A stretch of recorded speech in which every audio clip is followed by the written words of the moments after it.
process. But apparently in the Afghan view, that's now done, that's behind, there's a president, they're looking to move forward. 2009 was a year of major change for the United States in Afghanistan too. We changed ambassadors. In fact, we added 3 more ambassadors. We now have 4 ambassadors in Kabul. We restructured the embassy. We nearly tripled the number of civilians in the country. We also changed military commanders. We created a new military command. We refined our military strategy. President Obama made 2 major decisions to increase U.S. troop presence. When he entered office, we had about 31,000 troops in Afghanistan.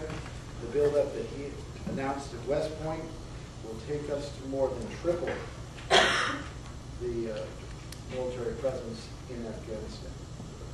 In 2009, we also achieved a major increase in our civilian presence around Afghanistan, and we made important changes in our strategy.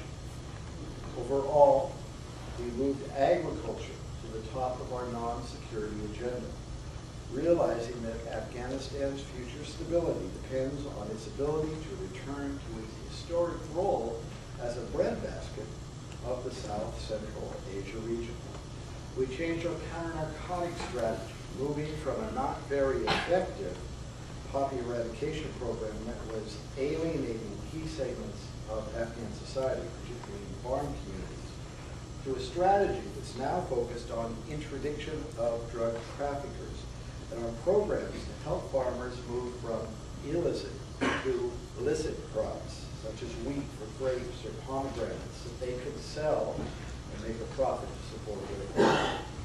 We put in place a new structure for coordinating our civilian assistance efforts with the military, both in Kabul and out in the provinces.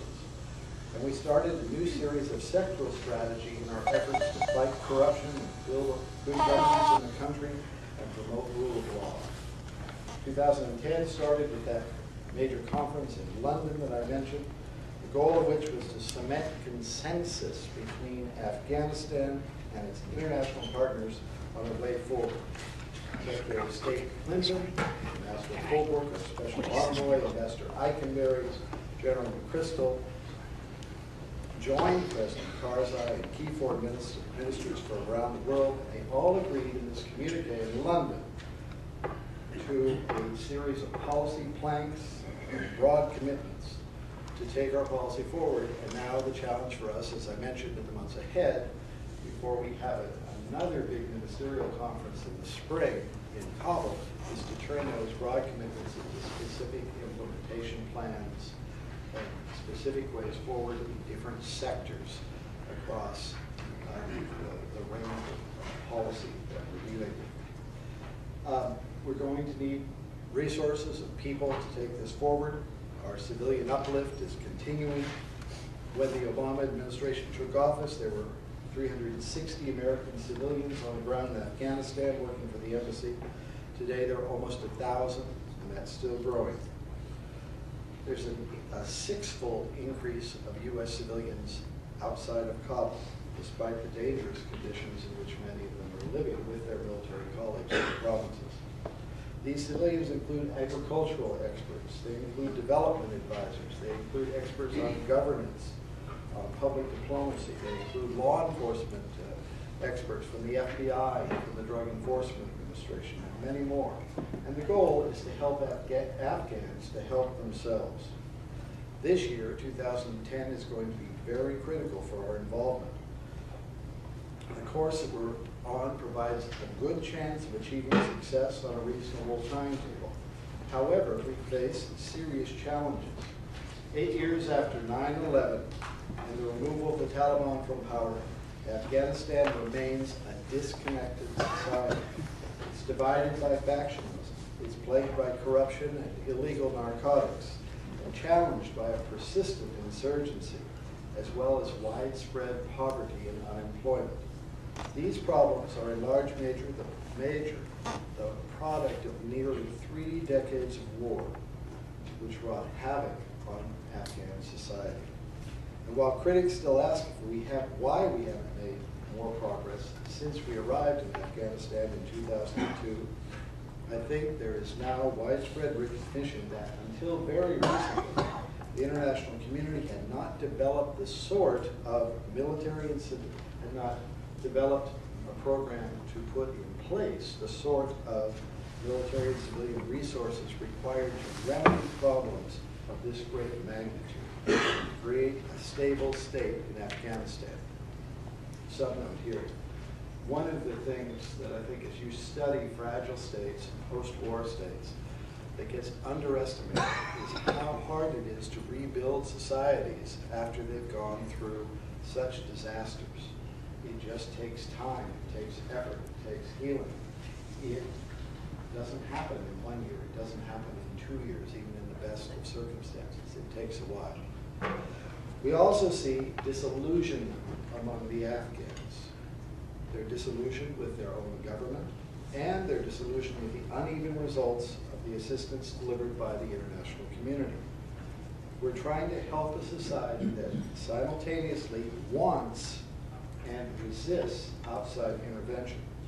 Polls consistently show Afghans overwhelmingly want us to stay. 68% in that January poll I cited earlier. And that they do not want a Taliban government. In that January poll, only 6% of Afghans said they want a Taliban government. Some polls showed a little bit higher, but still, it's a very small minority in that society. It measured by any polls that have been taken. But also in their mentality, there are clear signs that they want their own authorities to lead them to peace and prosperity. Thus, our role should be to help them along that path to normalcy and stability, which is so important to preventing a return to the situation that existed before September 11th. But it's clear that the rest, that most of it needs to be done by the Afghans. We can't do it for them. They need to do it for themselves. So with this introduction and brief synopsis of the history of the last year, I'd like to talk now about three important pillars for our effort in Afghanistan: security, governance, and development. Since arriving in Kabul in June of last year, I made a point to travel outside of the city as often as I could to really get a sense of what the conditions around the country were. To talk with Afghans, to talk with allies, to talk with my colleagues working out in the field, to talk with military personnel who were out there and who had been often are now on their second or third tour in Afghanistan. And my observations are fully consistent with what you may have read General McChrystal, the head of ISAF, concluded with his assessment. The security situation worsened dramatically in 2009, and it remains serious today. But it is now improving with the increased presence of troops and the promise of more coalition troops coming in to help stabilize parts of the country. The Taliban and other extremist groups have exercised increasing influence in many areas of the south and east, and attacks and instability have risen in parts of the north and west as well, those parts of the country which had been relatively stable. The insurgents are loosely organized, yet they are resilient and they're effective in many areas, despite their relative unpopularity in the national polls. General McChrystal argued, he presented as part of this policy debate an argument that said to improve the situation, we need to further secure key concentrations of the Afghan people with more troops and to better train and partner with Afghan security forces. In his December 1st speech, President Obama endorsed that strategy and approved the deployment of an additional 30,000 troops. With their deployment and the deployment of additional troops and trainers from our partner nations, the NATO-led coalition looks to break the momentum of the insurgency, accelerate and improve the training of the Afghan national security forces, and restore security in contested parts of the country. That's what's going on in Marja, in Helmand province right now.